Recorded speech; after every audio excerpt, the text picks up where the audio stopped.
Well, Zot. Welcome back to ZotTube. I'm your host, Stacey, and this is another episode of I Am UCI, where we highlight our student body and their accomplishments as they go into the world as alumni and just make us all proud to be anteaters alongside with them. So today we have Uyen, who is an undergrad in the School of Public Health. And so I'm going to let her go ahead and take it away. Hi, everyone. My name is Uyen Mai. I am a fourth year undergraduate majoring in public health sciences. I also have double minors in international studies and philosophy. So I'll be graduating soon, and I'm hoping to apply to MD, PhD programs, whereas as a physician scientist, I hope to improve healthcare delivery and health outcomes in refugee and immigrant populations, which is an interest of mine. That's so awesome. I love it when people are like doing something beyond of what I could ever do. Like when everyone's in public health or any type of med field, I'm like, I commend you completely because that is not my realm. But how excited are you to graduate? I am very excited. As much as I love everything that I'm doing, I really genuinely love all that I do at UCI. It's just nice, have a break for once and, enjoy some peace and relaxation before I apply to med schools. Yes, that's going to be a big step in your career later on. And I'm excited for you. I'm really excited. Thank you. Of course. And so I wanted to also elaborate. You received the Dalai Lama Scholarship, right? Yes. Can you tell us more about that? Like, I've never even heard of it. So please let me know. Yes, so the Dalai Lama Scholarship at UCI chooses one scholar every year to embark on a project that really, I think, elaborates on compassion and empathy. And so basically the Dalai Lama Scholar gets to conduct a project every year. So for my project, I titled it the Geriatric Kindness and Humanism Project. So basically, we partnered UCI undergraduate students with the geriatrics outpatient community, hospice care patients, adult residents, senior citizens, and we basically did both like a virtual service project as well as a photo narrative project. We interviewed them about their experiences, their life stories, and we're going to be exhibiting it in a community exhibition at the end of the project, hopefully when COVID conditions are safe and we can all meet in person. But it's been a really great experience, and obviously I'm a volunteer myself, and what I've seen that it's really facilitated a lot of intergenerational communication, a lot of compassion and empathy going from both ends. It's really about making a conversation, even though, it's a photo narrative project, we're doing a lot of interviewing, but I love seeing that the students and the volunteers have just so much dialogue from learning and discussing about their common values, such as in social justice. We learned that some of the volunteers actually have organized and advocated for a lot of different social justice issues, and for example, the volunteers themselves also learned about climate change and other things that they didn't realize they had so much in common. So it's just so great to see that the project has developed such a strong sense of community between the youth and the elderly in Orange County. That's beautiful. Oh my goodness. Especially that you're the only, they choose one recipient and you were that one. Like, how did that make you feel that you were literally the top choice of all the applicants? I am very honored. I know there's so many amazing students who also applied. I think what makes me so proud to be at UCI is that I'm just surrounded by really impressive peers who are so passionate and dedicated to what they do. And, I'm very proud to have been chosen as the recipient of the Dalai Lama Scholarship, but I know that a lot of other students had such amazing projects too. And I'm just excited to be able to use this platform to embark on such a wonderful project and work together with my peers to implement it. That's awesome. We're proud to have you as an anteater. That's really awesome. So let's actually move on to, your UCI experience in general. You sound like you definitely had a great head on your shoulders this past 4 years, and you've been trying to do everything you could to really develop, your future career and stuff. But let me ask you, what was the highlight of your UCI experience so far?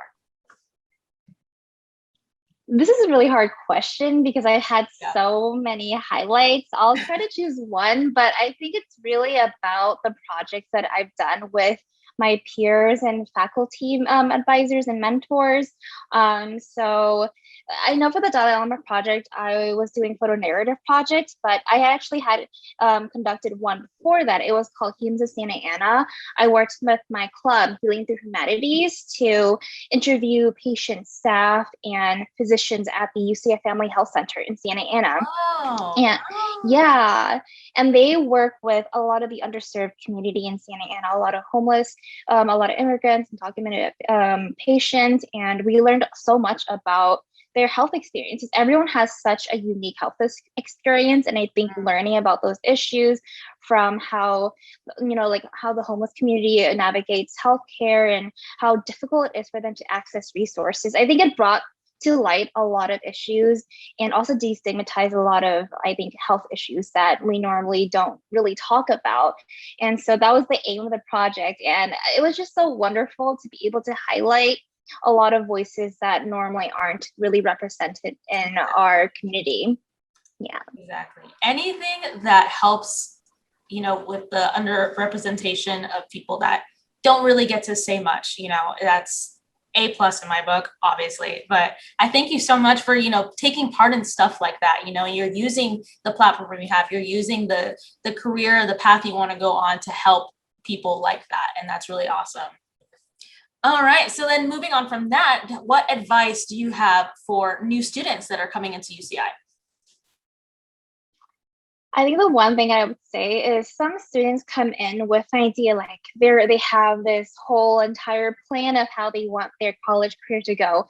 Yes. They want to pursue some career and they're like, I'm going to do this, I'm going to do that. And yes, that's great. I mean, that's so awesome that they are so passionate, but at the same time, I really want to encourage them to pursue things that they never, they might be interested in, but maybe it doesn't relate to their career, because that's actually what I did. I came in as a pre-med and I was like, all right, I'm going to try to study super hard and focus on academics and just do pre-med things. But oh my goodness, like all the non-pre-med stuff I joined has helped me in so many different ways. For example, one thing that I wanted to improve on was my public speaking.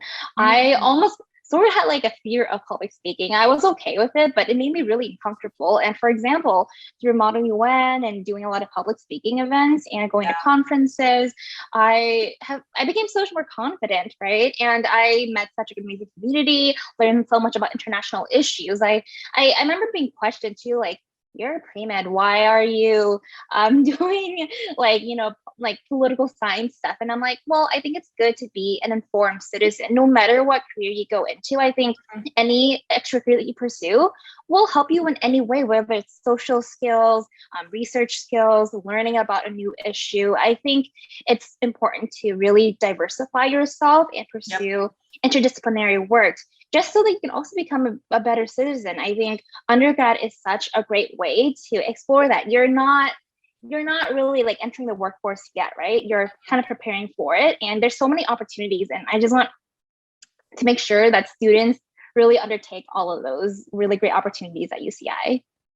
That's great advice. Exactly. There's no need to keep yourself in a certain bubble when you go into your undergrad, because that's literally the time you explore everything else that's offered to you. And that's what I like about UCI, is that there is a diversity in like clubs and organizations that you can join. And I'm glad to see that. I'm glad to hear that you also took advantage of that and you expanded your visions. That's awesome. And then what will you miss most about UCI after you graduate? I think what I'm really going to miss is, well, obviously the people, right? I met so many amazing people here, from faculty mentors and advisors and professors to students. Well, first of all, I think the faculty, I was so surprised, when in high school, like teachers tell you like your college professors will like mark you down on this. So like we'll be one click to that. Yeah. But honestly, they're so nurturing and supportive. Yeah. And I for example, when I was conducting my projects, I had to reach out to new professors I had never met before for the first time. And every time I reach out to someone, they just respond with so much interest and so much support. And they're always so willing to help. And everyone just always goes out of the way to help students. And I think that's what makes UCI really special, is that kind of mentorship between faculty and students, because I think that really allows students to grow. And I think secondly, of course, the students, right? As I said before, I think UCI has such a great, amazing student body. We have so many clubs on campus, which just Yep. means that like students are so talented, so passionate, and like so diverse. And I think that just speaks to our really amazing student body and everyone. I'm just constantly inspired by everyone that I meet. And I think I wouldn't even be able to do the work that I've done at UCI without the support of my peers. So I'm just so thankful to them. And I think that's been the best part about UCI. 100%. I absolutely agree. I think the best time of my life was coming in. I came as a transfer student, so coming into like the campus life, and welcome week and all that stuff. I was like, wow, this is great. I never want to leave. I want to repeat welcome week every week. It was so good. Yeah, the people are really awesome. So then you mentioned that you were going to take 2 gap years after you graduate. So then what will be next for you within those 2 gap years? What are you going to be working on, or what do you aspire to work on? Yeah, so I'm planning on pursuing more research opportunities. Since I am planning on applying to ND PhD programs, I decided I think I should probably get more research experience and maybe some more clinical experience too, since, like my time has been limited at UCI as an undergrad. Yeah. But I'll be around at UCI. I might be around to be a course coordinator for a class at the UCI School of Medicine. I'll be working with some of my mentors to hopefully publish a research article. And yeah, just kind of see where it takes me. Obviously, study and take the MCAT and apply to med schools. I think I have my work cut out for me, but at least there'll be some downtime. It'll just be so nice to reflect for a little bit, have a bit of, slow down, because everything's just been so fast paced, and really prepare myself for, I think, med school, which I think it's important to be mature and to know what you want to do and to really know that you're going into it for the right reasons. All right. Well, that wraps up the other episode of I Am UCI. We thank you so much, Uyen, for coming on and sharing us your story. And we'll see you guys next time. Make sure to check out our other I Am UCI episodes and everything else we have on ZotTube. Thank you guys so much. See you later.